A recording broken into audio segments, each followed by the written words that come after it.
que je termine sur justement sur cette lettre de Rumi, qui évoque, l'embryon et Ah, notre état dans ce monde, puisque tu parles de ce sac qui est presque comme une matrice aussi, hein, oui, oui, oui, oui. la poche utérine en quelque sorte, Ouais. qui renvoie d'ailleurs à la Rahma, à la Rahman et cetera et voilà donc je pour peut-être qu'on pourrait clore sur ça parce qu'on a parlé de la mort comme étant, justement l'accès à un autre monde.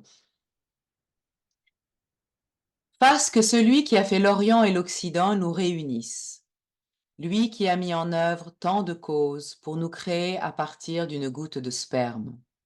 À cette goutte de sperme ignorante qui n'avait ni ouïe ni intelligence, ni entendement, ni vue, ni attribut de roi, ni attribut d'esclave, qui ne connaissait ni le chagrin, ni la joie, ni la bassesse, ni l'élévation, il a donné un abri dans la matrice et il l'a subtilement façonné, transformant l'eau en sang, le sang en embryon et l'embryon en chair.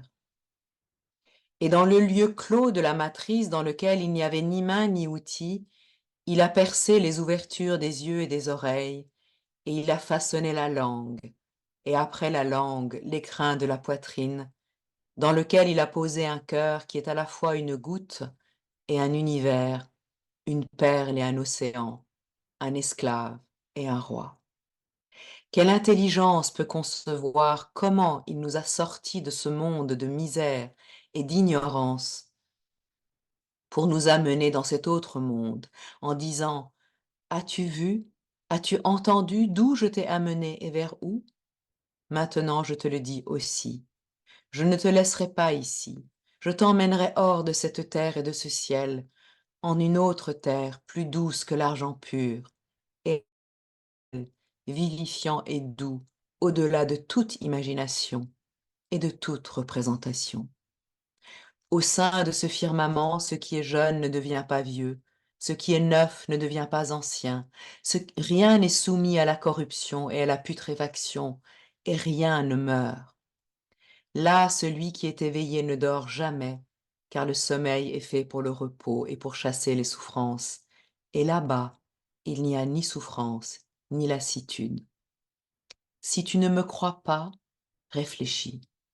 Cette goutte de sperme aurait-elle pu te croire si tu lui avais dit qu'en vérité il y a un monde hors de son monde, de ce monde de ténèbres, un monde dans lequel il y a un ciel avec un soleil et une lune et un nombre infini de contrées, de villes, de jardins, avec des habitants dont certains sont rois, d'autres sont riches, certains en bonne santé et d'autres malades ou aveugles?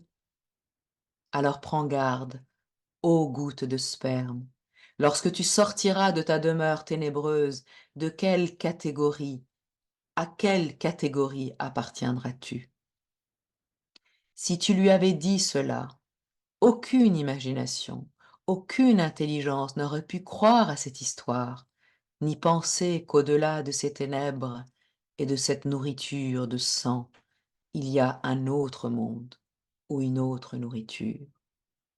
Or bien que la goutte fût insouciante et ignorante, elle n'a pu éviter son destin, car on l'a amenée de force au dehors.